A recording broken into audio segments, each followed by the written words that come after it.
낫으로 버린다고 하셨을까? 그 이유를 찾아보았더니만 6장 7장 내용 가운데서 핵심적인 거 4가지를 우리가 발견할 수가 있었습니다. 그 중에 첫째는 뭐지요? 셋의 후손이죠. 경건한 후손들이 육체가 되었기 때문에, 육신이 되었기 때문이었다라고 하는 얘기고, 자, 그 다음에 두 번째 이유가 뭡니까? 하나님이 창조한 세상에 의와 진리가 가득해야 함에도 불구하고 죄악이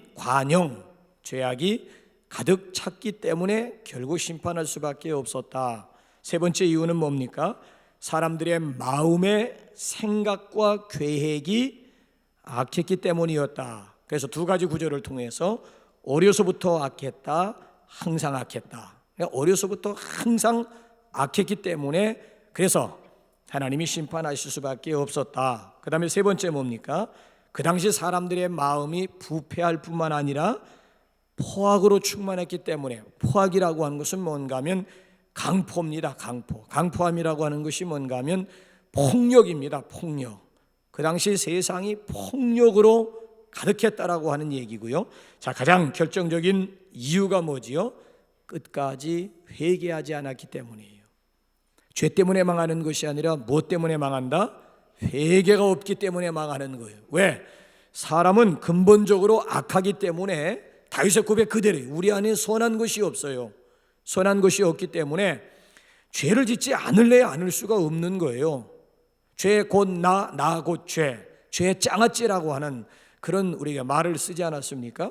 그러니까 별 수 없이 죄를 지을 수밖에 없다고요. 문제는 그 죄 때문에 망하는 것이 아니라 하나님께서 그 죄를 처리할 수 있는 회개라고 하는 방법을 주셨건만 끝내 회개하지 않았어요.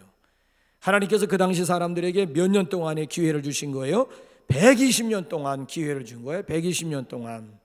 120년이 뭐야? 방주를 다 완성해 놓고 그리고 하나님께서 7일을 더 기다리셨어. 방주문을 활짝 열어놓고 회개하고 구원받을 수 있는 기회를 120년이라고 하나님이 정해 주셨는데 120년 딱 되자 그대로 쓸어버린 것이 아니라 플러스 알파 7일 동안 더 기다려 주신 거예요. 아니 근데 그 당시에 사람들이 하나님의 인내를 시험하다가 결국 심판받을 수밖에는 없었다라고 하는 얘기죠. 자, 이제는 오늘은 심판의 방법을 우리가 공부하겠습니다. 자, 6장 17절 한번. 하나님께서 심판하시는 방법이 뭐였는지 6장 17절 시작.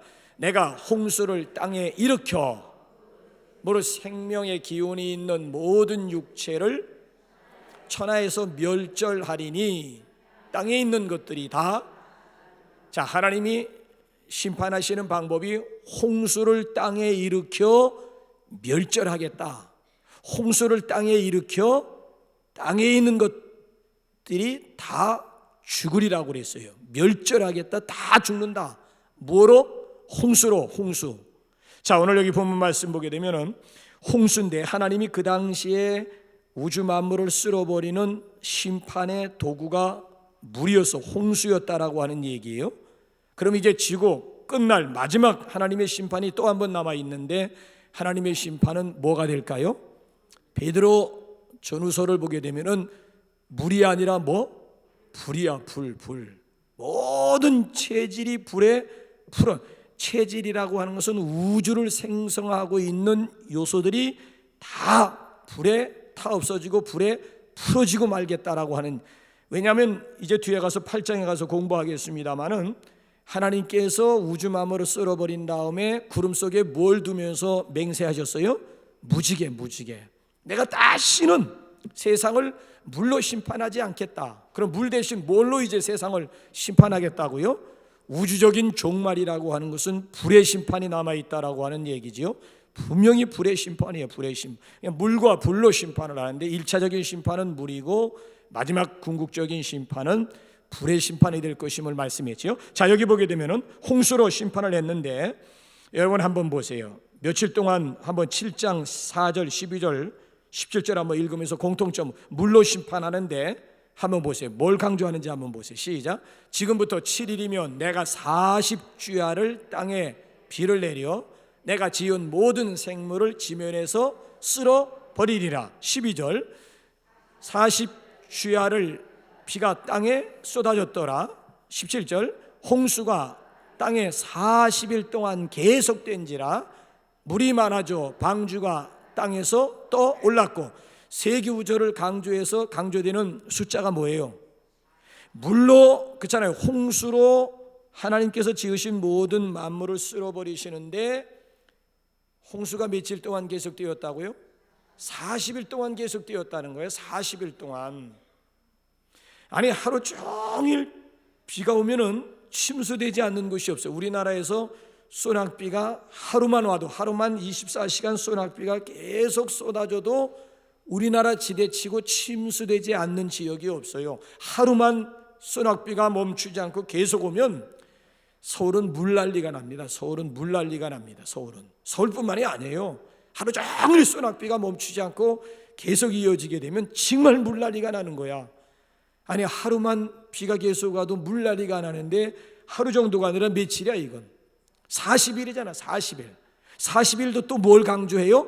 주야를 강조했다고. 주야. 낮에만 40일 동안 비가 왔다는 얘기가 아니고 낮이고 밤이고 24시간 동안 40일 동안 비가 왔다라고 하는 얘기. 더군다나 어디 금방 그뿐인 줄 아십니까?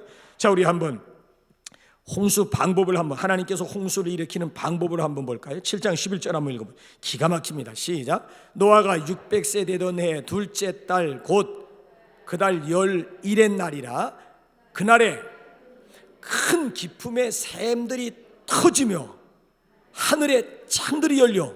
그게 저게 무슨 얘기인 줄 아십니까? 땅에서도 물이 솟아났다라고 하는 얘기고, 위에서는 뭐예요? 하늘의 창들이 열려가지고 궁창 위에 있는 물들이 그대로 다 쏟아부었다는, 하늘에서 그렇잖아요.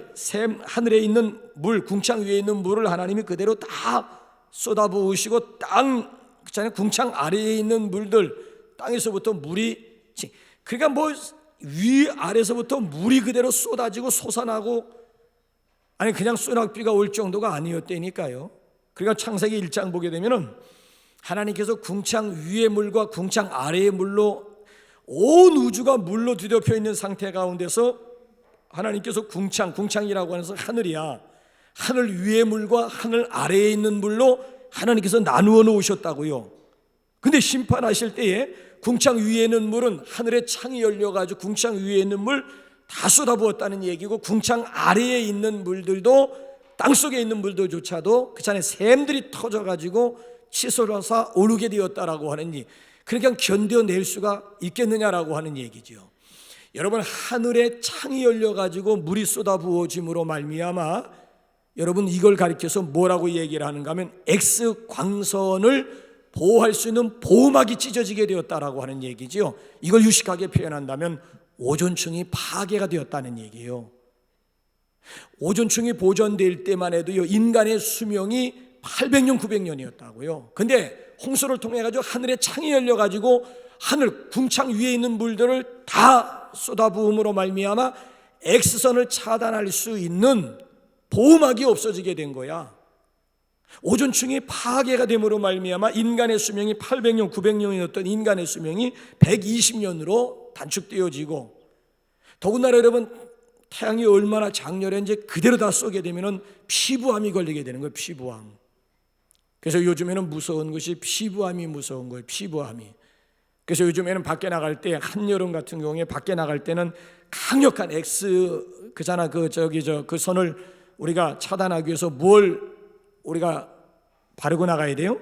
선크림이라고 하는 거예요. 이 선크림을 바르지 않으면요, 그냥 죽은 깨가 생긴다라고 하는 정도가 아니에요. 태양을 너무 강렬한 태양을 받게 되면은 뭐 죽은 깨가 드러난, 죽은 깨 정도가 아니라니까 피부암으로부터 자유함을 얻을 수.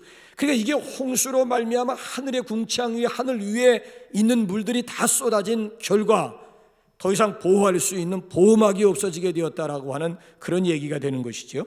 그러니까 이걸 여러분 한번 생각해 봐요. 40일 동안 쏟아부었다라고 한번 생각을 한번 해보세요. 끔찍한 일이잖아요. 자, 그러면 심판을 시작하신 날짜, 정확한 날짜가 언제인지 한번 7장 6절하고 11절 한번 읽어보면서 언제 홍수가 시작이 되었는지 타이밍을 한번, 왜? 이게 이제 끝날까지 이게 연결이 되기 때문에 중요한 거예요. 시작. 홍수가 땅에 있을 때에 노아가 600세라. 노아가 600세가 되던 해 홍수가 시작이 되었다라고 하는데 정확한 날짜에 대해서는 11절로 가서 6절이 11절을 보충합니다. 시작. 노아가 600세 되던 해 둘째 달 곧 그달 11의 날이라. 그날에 큰 기쁨의 샘들이 터지고 하늘의 창들이 열렸다. 자, 저기 보게 되면 노아가 600세 되던 해 몇 월 며칠이에요? 2월 며칠이야? 11의 날은 며칠이야? 17일이야 17일.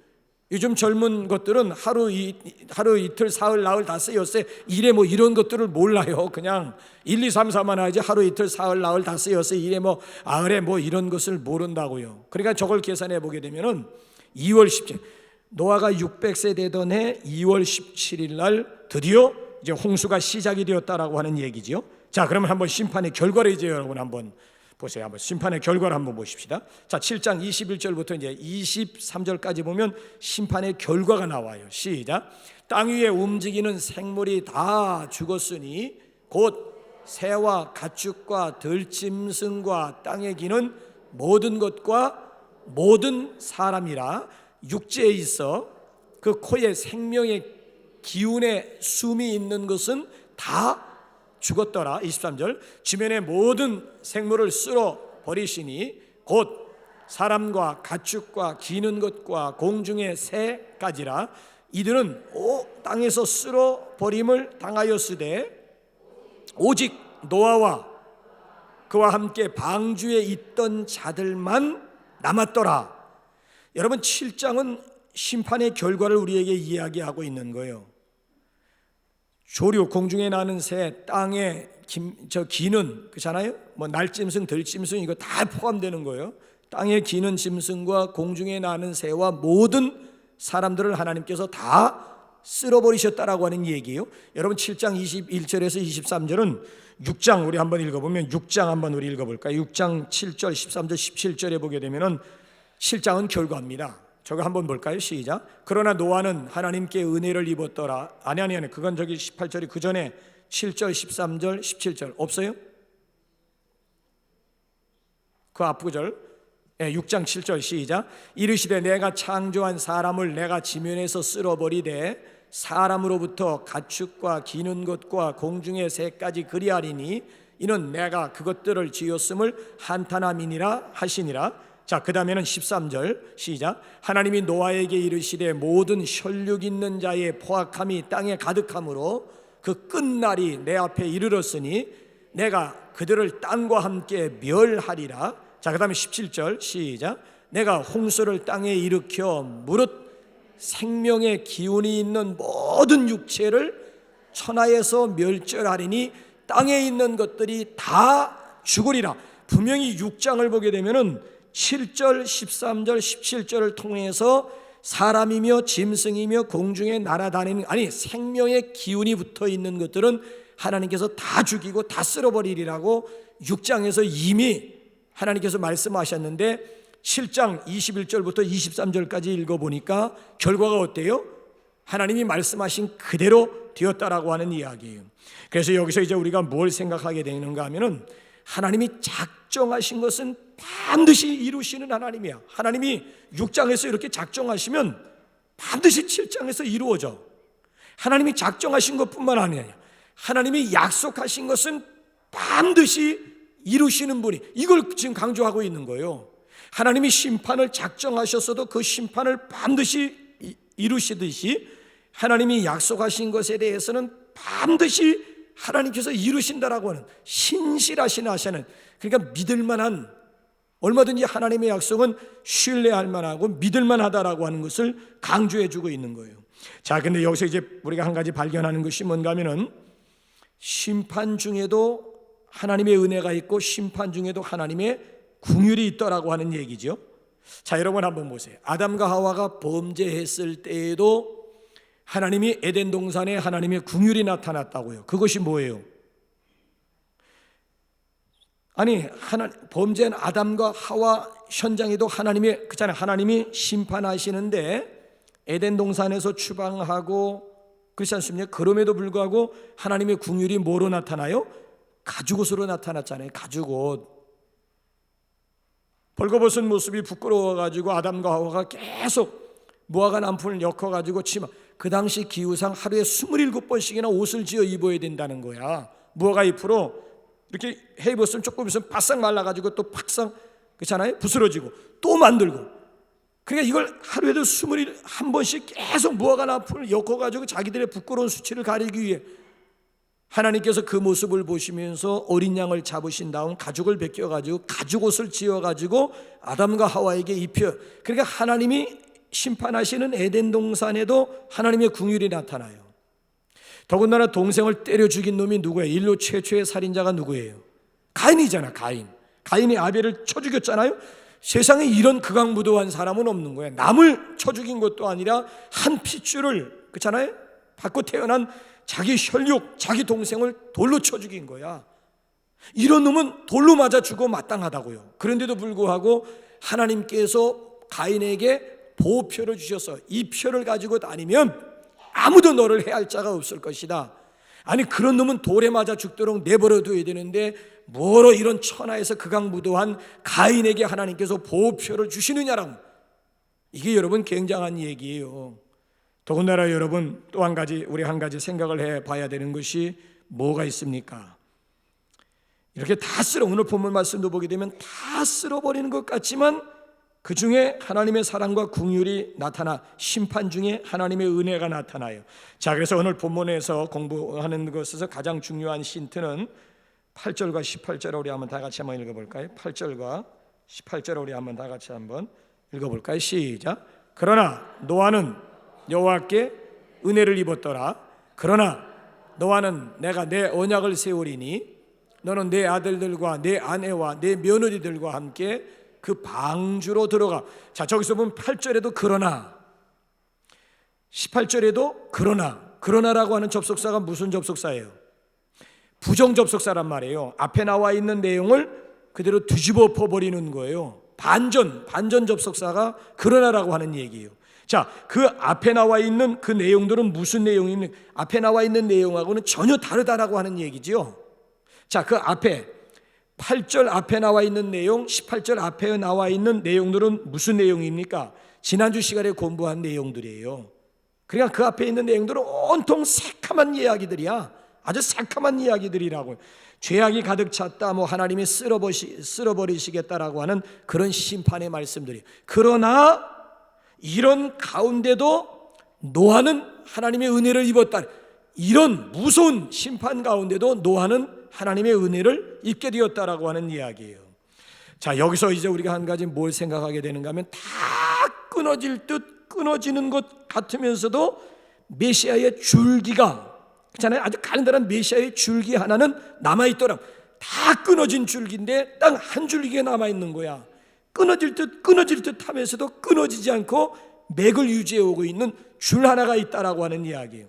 여러분, 여기서 이제 우리가 하나님의 섭리를 발견하게 되는 것이에요. 자, 이것을 가리켜서 이제 신학적으로 아주 유명한 것이 렘넌트라고 하는 것이 여기서 나온 거야. 렘넌트라고 하는 것이 여기 지금 창세기 6장에서부터 이제 계속 신약까지 맥을 이어가는 거예요. 렘넌트라고 하는 것이 뭔가 하면 남은 자 사상이라고 하는 거예요. 다 심판받고 다 쓸어버림을 당하는 가운데도 남아있는 자가 있다는 거야. 창조적인 소수가 있다는 거야. 경건한 후손이 남아있다는 거야. 창조적인 소수야. 이 창조적인 소수를 통해서 하나님의 뜻이 이루어지게 되고 하나님의 경륜, 하나님의 계획이 남아있는 자들, 노아의 8 식구가 남아있는 자들이야. 세상의 모든 것들이 다 쓸어버림을 당하는 가운데서도 오로지 한 가족만 남아있는 거야. 이걸 창조적인 소수, 이걸 가리켜서 신학적인 용어를 빌린다면 렘넌트, 남은 자 사상이라고 얘기를 하고, 이사야서로 넘어가 보게 되면 이걸 가리켜서 그루터기라고 밤나무, 상수리 나무가 배임을 당하여도 그 그루터기를 그 그루터기에서 뭐가 또 나와요? 싹이 또 나오게. 그루터기 다 잘린 것 같은데 그루터기를 통해서 다시 싹이 나고 다시 나무가 자라는, 다 베어버린 것 같은데도 그루터기가 남아있다. 남은 자 사상을 이야기하는 거야.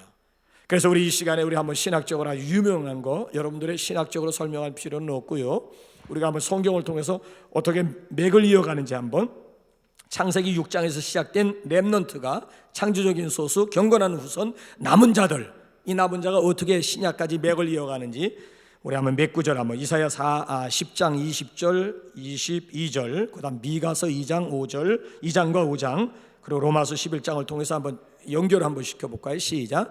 그날에 이스라엘의 남은 자와 야곱 족속의 피난한 자들이 다시는 자기를 친자를 의지하지 아니하고 이스라엘의 거룩하신 이 여호와를 진실하게 자 보면 그날에 이스라엘의 남은 자가 그렇잖아요. 바벨론이라든지 아수르를 더 이상 의지하지 않고 여호와를 진실하게 의지할 남은 자들이 이제는 여호와 하나님을 진실하게 의지하게 될 것이다. 남은 자 얘기가 나오지요. 이게 오늘 여기 본문 말씀을 보게 되면 노아의 그의 가정 8식구를 이야기하는 거야.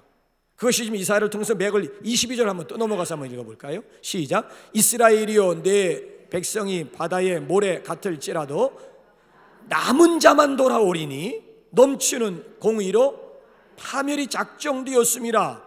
네 백성들이 비록 바다의 모래 같을지라도 남은 자만 돌아오고 나머지는 파멸이 작정되었다라고. 파멸되는 가운데서도 하나님께서 남겨둔 사람이 있다라고 하는 얘기예요. 자 이번에는 한번 미가서 한번 2장 12절 한번 읽어볼까요? 시작. 야곱아 내가 반드시 너희 무리를 다 모으며 내가 반드시 이스라엘의 남은 자를 모으고 그들을 한 처소에 두기를 보스라의 양떼같이 하며 초장의 양떼같이 하리니 사람들이 크게 떠들 것이라. 내가 반드시 이스라엘의 남은 자를 보스라의 양떼와 같이 초장의 양떼와 같이 반드시 하나님께서 모으시겠다라고 하는 의지 작정이고요. 그 다음에 이제 5장으로 넘어가서 7절 한번 미가서 5장 7절 한번 다 같이 한번 읽어보실까요? 시작. 야곱의 남은 자는 많은 백성 가운데 있으리니 그들은 여호와께로부터 내리는 이슬 같고 풀이에 내리는 단비 같아서 사람을 기다리지 아니하며 인생을 기다리지 아니할 것이며 보세요. 남은 자는 많은 백성들 가운데 하나님께서 남겨진 백성이 반드시 있다는 얘기예요. 자 이들을 가리켜서 뭐라고 얘기를 해요? 여호와께로부터 내리는 이슬과 같고 단비와 같다라고 하는 거. 더 이상 인생이나 사람을 기다리거나 의지하는 사람들이 아닌 하늘에서 내리는 이슬과 같이 하늘에서 내리는 단비와 같은 그런 존재들이 남은 자들, 창조적인 소수, 경건한 후손, 마치 본문에 나와 있는 노아의 가정과 같은 그런 자들이 있다. 이제 신약으로 한번 넘어가서 한번 로마서에서 한번 찾아볼까요? 로마서에서 시작. 그런즉 이와 같이 지금도 은혜로 택하심을 따라 남은 자가 있느니라. 그런즉 구약에 있는 모든 내용들을 통칭해가지고 신약에 내려와가지고 결론을 맺는 이와 같이 지금도 구약시대에만 남은 자들이 있고 렘넌트가 있고 창조적인 소수가 있고 경건한 후손들이 구약에만 남아있는 것이 아니고 지금도 은혜로 택하심을 따라서 남은 자가 지금도 있다라고 하는 얘기예요. 남은 자가 있다라고 하는 얘기예요. 그래서 여러분 엘리야라고 하는 사람이 이세벨의 낯을 피해서 도망가서 로뎀 나무 밑에서 죽여달라고 막 하소연하잖아요. 나만 남았다 이거예요. 나만. 이세벨이가 다 하나님의 종들을 다 죽이고 나만 남았다. 이제 내 생명을 찾으니 내가 이세벨 손에 죽는 것보단 당신의 손에 죽기를 원한다는 거예요. 그래서 하나님 내 생명 거두어달라고 하는 거야. 그럴 때 하나님께서 뭐라고 말씀하시던가요? 7,000명 남겨. 너 혼자라고 생각하지 말라 이거야. 내가 나를 위해서 7,000명 남겨둔 7,000명이 있다 이거. 바닷가의 모래와 같이 하늘의 별과 같이 뭇 백성들이 많이 있다 할지라도 내가 나를 위해서 따로 7,000명 남겨두었다 이거야. 너 홀로라고 생각하지 말라라고 하는 얘기예요. 그래서 그 하나님이 남겨두신 7,000명 만나라고 하는 얘기야. 홀로 여기 지금 광야에 도망 나와가지고 자살을 못하겠으니까 죽여달라고, 나 데려가 달라고 그렇게 하소연하지 말고 내가 남겨놓은 7,000명과 더불어 합세해가지고 하나님의 뜻을 이루.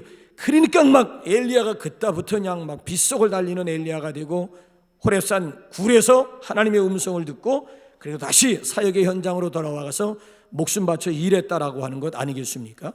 그러니까 중요한 것은 뭔가 하면은 경건한 후손이 중요한 거예요. 그러니까 내가 남은 자 속에 내가 들어간다면 하나님이 남겨준 마지막 한 사람이 바로 내 자신이 된다. 그래서 여러분 하나님 앞에 오늘 기도할 때에는 우리 경건한 후손을 일으키는 그렇잖아요. 우리 하나님 앞에 우리 믿음의 우리 선조 되게 해달라고, 거룩한 가문을 일으키는, 그렇죠? 우리 원조가 되게 해달라고 좀 하나님 앞에 좀 기도하는, 오늘 우리 사건 중심에서 이제 인물로 넘어가서 이제 남은 자, 이제 노아를 공부해야 되는데 우리 시간을 보니까 노아 공부하다가 이게 중간에서 끝날 것 같아요. 그래서 그냥 오늘 우리 사순절도 하고 조금 피곤하실 테니까 조금 좀 우리 한번 일찍 끝나도록 사건 중심에서 인물로 이제 왜냐하면 남은 자, 이제 남은 자를 우리가 집중적으로 파고들어야 되기 때문에 인물 중심으로 넘어가게 됩니다. 노아에 대해서는 다음 주 시간에 우리 계속해서 공부.